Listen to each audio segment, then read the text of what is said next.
What's going on, ladies and gentlemen? Your man of fire himself, Halfpint, once again. Today I want to talk to you guys about something I really got myself invested to. Recently, I've been playing a lot of Cursed Halo, and I just can't stop playing it. It's absolutely nuts. It's great, it's awesome, and I think it's cursed not because the way the game is. I think it's just cursed at this point because there's no way for me to go back to standard Halo. It has ruined Halo for me. I cannot go back to regular Halo CE. This is now the new Halo CE. It is very cursed.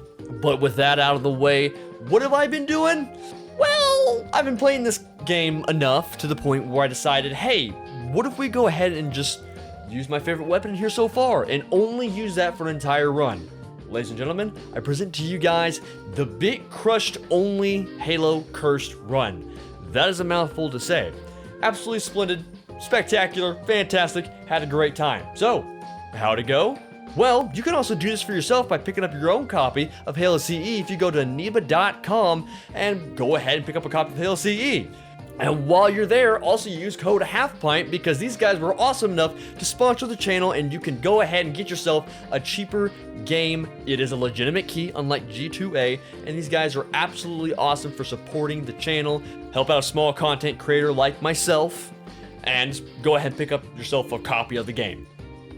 Okay, I lied. They don't have Halo CE. The game's hard to get nowadays. But hey, the game's been out for almost 2 decades. Literally, just go get a code online and download the game. Or go to Amazon and pick up a disc, because physical copies of games are still pretty cool. Especially for PC ones. Those are pretty rare. So that being said, I know you guys already clicked the description down below to help me out as a channel. But now, the Bit Crushed Run. How did the Bit Crushed Run go? So we first started off with, well, making a couple of rules right off the bat. So, granted, we needed some ways to go ahead and pick up the Bit Crushed weapon. So, at this point, we went ahead and allowed the use of D20 grenades in general, because one, people were really pissed of not using D20 grenade because Cursed Halo is like built around this D20 grenade. It's just that fun. It's so good. You can't not use the D20 grenade. We also allowed the access of plasma grenades, and it makes sense later on for certain missions. And we also decided it was okay to use the blunderbuss purely for the case of just trying to get around. And of course, we also need to figure out, hey, could we use vehicles? And of course, yes, we can. We weren't too worried about splattering foes. It's a vehicle at the end of the day. It's just like melee. You have to use melee to get the weapon sometimes, and sometimes vehicles run over people. It's fine. We first started off with the Bit Crush run on Pillar of Autumn, and this one was pretty easy to do. After getting done talking to Captain Keys, we rushed through the first area so that we wouldn't spawn the pistol or the grunt, so that we could just get straight to the next room and not even have to worry about those guys. After picking up the assault rifle, killed the first elite, picked up his Bit Crushed weapon, and the run was basically done from there. We did play normal difficulty because it's Cursed Halo. Higher difficulties are kind of unpredictable, and I'll be saving a legendary run for a different time. We got through this level pretty easy, not really much to explain here. Halo. Halo was a very interesting mission because there were several ways to go about it. Let's say you want to go ahead and just do it purely by getting a Bit Crushed weapon and going from there. Sure. What I would recommend is skipping the first encounter, because if you go there, you're the only enemy being attacked by all the Covenant. So you're going to have a hard time picking up that weapon without at least losing a couple bars of health. It can be done, but not recommended. So I would recommend going to the second encounter where the Marines are at and have them help you get access to the Bit Crushed weapon from one of the elites. However, if you have seen or played Cursed Halo, you're aware of the Snarker. I hate it. It's the worst weapon in the game. I hate it. It's just annoying. It's my opinion. Some of you like it. It's a funny reference, but it gets old. So, you will take some damage by going through these guys. So, what did I do? Sure, it's okay by going through that method and get the Bit Crushed weapon that way. Or what you could do is throw a couple D20 grenades. You have option 1. Just throw enough until you get a miniature Warthog and just run through the campaign like that, as I did. Or get lucky like I did the first time when I played Halo Cursed. Throw it until you get the elite to spawn with the ghost. Get him out of the ghost, because the ghost can't seem to splatter for some reason in Cursed Halo. And just pick up his Bit Crushed weapon and you're also good to go. Either method works, because once you have the miniature Warthog, you can basically just run through the campaign and pick up one of those weapons later on. Works out. It's pretty cool. It's fine. And that, in a nutshell, is basically the mission Halo. There's not much else to it. Up next was Truth and Reconciliation. The strat here is to pick up the Bit Crushed weapon as soon as possible. In the first encounter, there is an elite that you can go ahead and knock out and pick up his weapon. Or, again, you can use a D20 grenade and get some vehicles and run through that way. Pretty viable. In fact, it's not a bad strat either, because if you are playing Truth Reconciliation by doing this run, there are a couple encounters you're going to have to skip. Like this next one with the hill. This one, kind of difficult sometimes because with Cursed Halo, there's a lot more firepower going against you, and it's a lot more unpredictable than it is in standard Halo, regardless of difficulty. So, it's up to you if you want to engage here. Now, when you get to this next encounter, you'll be skipping it as well. However, we first go to the left side over here, pick up the active camo, and you'll run through the tiny corridor to get to the final encounter before you board the ship. Use the active camo to knock out an elite, get a bit crushed weapon if you didn't get one beforehand, and kill a couple of other foes just to help you out just that much more. When enemies start falling, you'll get plenty of bit crushed weapons from this point. Now, before killing all the foes and going up the lift, please pick up this blunderbuss. Trust me, it'll help later on, not just because of basic skips. We'll get to that part in a minute. Once you board the ship, just clear out a few more enemies, keep picking up your weapons until you get to the Hangar Bay. And here, you don't have to worry about killing anybody. As long as no one's in your way, pull out your blunderbuss, shoot the ground, and boost yourself to the next floor. By doing this, you can negate a lot of the enemies you have to fight, and it negates some of the loading done, meaning a lot of the enemies don't spawn. So you can just push on to the control room. By doing this, you also add a skip later on the mission that we'll get to as well. Get to the control room, kill a few enemies, you'll have more big crushed weapons, get to Captain Keys, knock out those foes. There's an active camo here before you get to Captain Keys. Punch everybody, activate the door, free keys, and go from there. And honestly, it's pretty self-explanatory. You got a bit crushed weapon, and there's plenty more of them being dropped throughout the whole run. By the time you escort Keys back to the control room and you kill everyone in there, you won't have to worry about keeping Keys alive for the rest of the run, because if you did the blunderbuss skip and skipped all those loading zones by jumping to the next floor, you will automatically trigger the cutscene by clearing out everybody in the control room. It's pretty dope, so try it out for yourself. Up next, we have Silent Cartographer. Now, with Silent Cartographer, there's several things you can do. You can follow the Marines, go along the beach, and pick up a bit crushed weapon. But nobody's got time for that. Kill this Marine, get his blunderbuss, and start skipping around like you're a normal speedrunner by taking the alternative route. This map is huge, there's a lot of opportunities, it's very diverse compared to other, more linear Halo maps. Take this route, get to this little scenic route, kill the elite with a bit crushed weapon, and just push your way through. At this point, it's pretty self-explanatory what you gotta do. You got a blunderbuss and a bit crushed weapon, you're fine, good to go here. Once you get in here and activate the door and you push yourself back out, careful, these invisible elites have tri-plasma rifles. Those don't count. Bit crushed only. Kill them, but don't use their weapon. Go back up the stairs, pick up an overshield if your last one hasn't ran out already, and jump down and hit this rock perfectly so you don't lose too much of your overshield, if any at all. You can then take a Warthog, and for this run, you can actually take the Warthog completely inside of the corridor. You can completely go through the map room only using the Warthog if you so desire. Now, there's two routes here. What you can do is you can take the Warthog and just go completely down the Silent Cartographer like I just now talked about, or you have option number 2. Here's what we're doing here. Once you get back into this room, get into the area that triggers the cutscene that says shafted and blah, blah, blah, blah, blah, blah. Alright, so there's a speed run tactic here that a lot of, well, speedrunners use. This area. It helps immensely to have the overshield, because if you do this without the overshield, you will die like 19 out of 10 times when you're trying to land on this ramp perfectly. It sucks. Pick up the overshield, make sure it lasts, and then bring the overshield in here. Hence why we killed everyone up top. Jump onto this ramp, come on over here, and jump onto this little barrier to help you out and save a little bit more of your overshield, or you land on the other overshield, and you should be fine for the most part if you have enough of it to survive. It's not that big of a fall. Follow down this corridor, activate the door, kill the elites, and push yourself back up. Okay, so...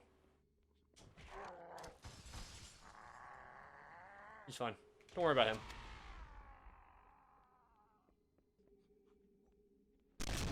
Shittier one real quick. Oh, nice! Look at that! Bonjour. I don't know, don't question me. Okay. And then just... ah! Perfect, that's what we needed, okay? Right? And then we just...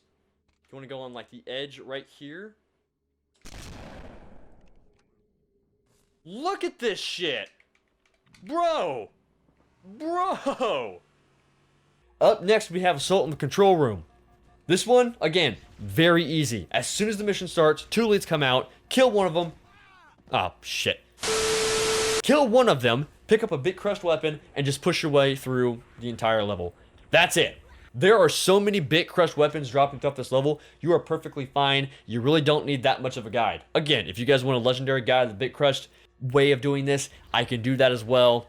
Once you get down to the snowy floor, you can pick up a blunderbuss and skip on ahead. There should be a tiny Warthog you can take. You can literally take this entire tiny Warthog through the rest of the game. Until you get up inside the next bridge area where you have to take an elevator up. Oh, that poor little Warthog. Yeah, okay, that's fine. Once you get to the final crawl room before the hunter encounter, you can tell if it's the right area, if there's invisible elites in here. Pick up the active camo back here, and just use this to get all the way to the bridge encounter. Skip the hunters, don't even worry about them. Use the active camo, get to the bridge, get to the middle section, and use the blunderbuss to jump onto the control room. It'll take you a couple of tries if you don't know where you're jumping, but try to land on the slopes. Makes it a lot easier.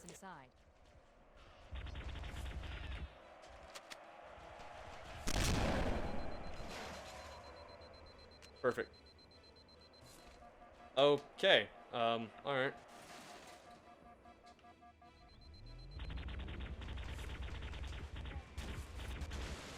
Get the fuck out of here. Go, get, scram. Go, get. Go on. The blunderbuss is significantly more useful in this mission compared to other missions. This is about the time you're questioning if the use of the blunderbuss was too OP or not, but everyone in chat was saying it was completely fine and they're having a lot of fun with it, so I got no quarrel with it. The blunderbuss is just too fun. Up next, we have 343 Guilty Spark. This is the first mission where you'll start to realize why we have grenades active. So for the entire first part of the mission, you will not have any bit crushed weapons unless you spam enough D20 grenades. Come over to the Pelican and there'll be like 2 or 3 D20 grenades on the ground. This is also the only mission where you spawn with 4 of each grenade. You can spam D20 grenades to either get a vehicle or get the ghost to spawn and kill the guy at the bit crush weapon, and you should be good to go. However, I didn't do that because I didn't think about that at the time, and I just pushed through, which is also very viable to do. Basically, if you played 343 Guilty Spark before, you should know at this point, you can literally just run through all the corridors and get the hell out of there with no problems at all.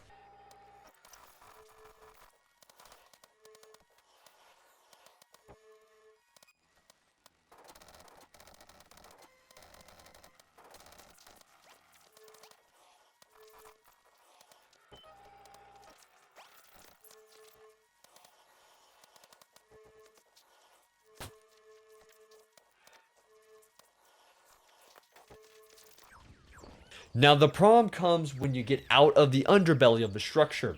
When you get out here, there will be a lot of flood and you're stuck with Marines firing for you. If you picked up a bit crushed weapon at the very beginning, great, fantastic, you just saved this run. If you didn't, however, it's gonna be a little bit more interesting trying to get through this run. Luckily, the Marines won't die as fast as standard Halo because they have blunderbuss guns and it helps them out a lot. Utilize this to your advantage. When you push to this final hallway section, flood will spawn with the bit crushed weapon. Pick that up, kill some flood, and you can finally beat the mission. Voila! That, if you have grenades, you can use those too. Now, the library. Initially, I was worried about the library. However, there's really nothing to fear here. The library is a fairly easy mission to do. There are plenty of bit crushed weapons that spawn. Once again, if you don't get lucky with D20 grenades, as it's completely random, you can utilize the D20 grenades and your plasmas to kill one of the bit crushed guys in this first hallway.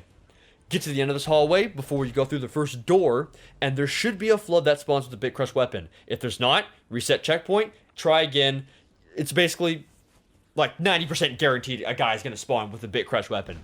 The best way to kill this guy is with either grenades, which is kind of tricky because it'll blow the guy away and as well as the gun, or utilize the flood with the blunderbuss to shoot the guy and kill him, then pick up his weapon. You should be golden from there. For the rest of this run, there's a lot of speedrunning techniques you can use, a lot of skips. If you watch my run, there's 3 different sections where you can completely just skip enemies from attacking you. Use those, helps you out a lot, but if you don't use those tactics, perfectly fine. For the most part, you're going to be doing a lot of skips. When you get to a lot of these long stretches, there's no reason to fight. Just run ahead and you're fine. If you have a blunderbuss, utilize that to jump a little bit faster and you should be perfectly fine. I can't emphasize this enough. Also, you can use the blunderbuss to jump on top of these doorways. It's a hell of a lot easier than grenade jumping from OGCEs. That's the library. not much more to say there. Up next is 2 Betrayals. This one's tricky. So, just like the other missions, use D20, see if you get lucky. You probably won't because, again, random chance sucks. You've probably noticed, you got a blunderbuss, which is cool, but you also have a plasma pistol. You can't use either of those to get kills. Luckily, if the D20 grenades can't get kills for you, you can just run past these sentinels, open the doorway, and have the sentinels attack the Covenant. This is tricky, however, because you're playing on a harder difficulty. Again, I'll make a guide for that if there's enough demand for it. You can literally have the sentinels just attack the Covenant, and once they're all fighting each other, if you run through the side, kill the elite, pick up his weapon, and run the hell out of there. If you do this fast enough, if enough of the grunts don't die when you get to this back section, these 3 enemies will not spawn. However, if enough Covenant forces die before you get here, these guys will spawn in front of you, and you'll take damage. From this point forth, use the blunderbuss to get down from this little area. It makes it a hell of a lot easier, less guys to encounter, and use it to get to the Banshee. Again, do not kill anybody with the Banshee's guns. You can splatter if you want, like any other vehicle. Don't shoot. It's a weapon. You can't use it. Now, something very important to note. 2 Betrayals is very broken. 2 Betrayals, unlike other missions, works a lot based off of loading strings. Meaning, if you miss a certain loading string, other areas will not load. If you skip bridge encounters, loading doesn't work. If you skip certain rooms, loading doesn't work. If you skip certain checkpoints, other checkpoints don't spawn. So, for the love of God, just take it easy with the blunderbuss. Have it boost you a little bit. But if you get to a section and enemies do not spawn for you, back up until enemies do spawn. You need to have enemies spawn because if you go too fast with the blunderbuss, you will break the game, you won't get checkpoints, and nothing will load, including the Banshees, meaning you can't finish the mission. Kinda sucks, kinda hate it. Also, when you get to this section, they added the Warthog for your use. Don't use it. It's a flying Warthog. Do not use it to get up here. Every single time I use the Warthog to get up here, I do not get checkpoints for the rest of the missions. That means if you get to the end of the mission and you die, you come back to the second generator. And trust me, if you were there for that stream when I was doing this, I was not very happy. What?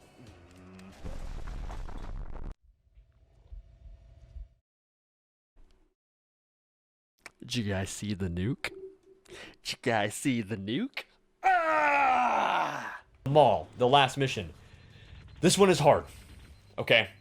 First off, it's going to be a little difficult getting a bit crushed weapon. You can get one from the cafeteria room with 0 squad. Kill one of them, pick up his bit crushed weapon, and go from there.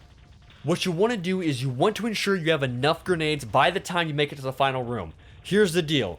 The rest of the mall is easy to do. What's hard is the generator room. You have to destroy 4 generators and it has to be explosives. So, here's what you do. You'll have plenty of floods spawning and they will drop those bit crush weapons for you so you can consistently get more of them.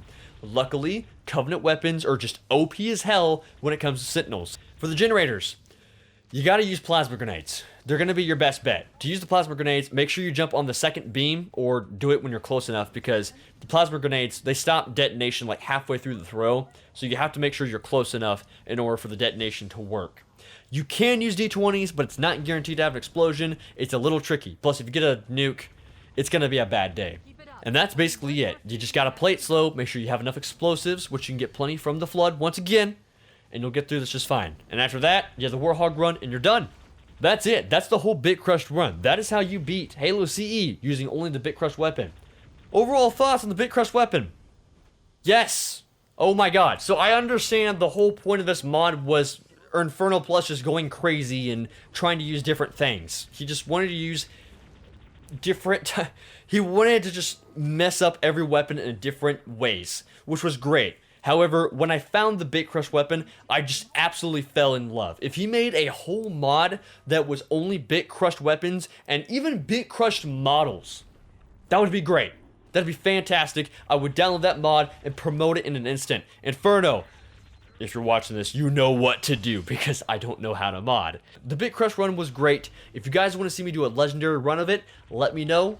With that being said, I have more runs like this coming up, like the D20 grenade. So hit the subscribe button if you want to see the D20 run only. We already streamed it, we already did it, and we're posting it very soon. So stay tuned for that. Also, once again, thanks to Aniba for sponsoring this video. Check out their website to get huge discounts on games. Use code Halfpint to get 3% off your next purchase. And hey, you help out a small content creator like me. Leave a hashtag finish if you've made it to the end of the video. Thanks for watching. Click on this video over here to watch my Bungie doc that I spent way too long making that is by far still my best project. Click on this video over here if you want to check out the full run of just using the Bit Crushed weapon. If you want to get in contact with me, not only can you comment, but you can also follow me on Twitter or click the link down below to join the Discord server and chat with me at any given time. Thanks for watching and subscribe for that coming D20 run.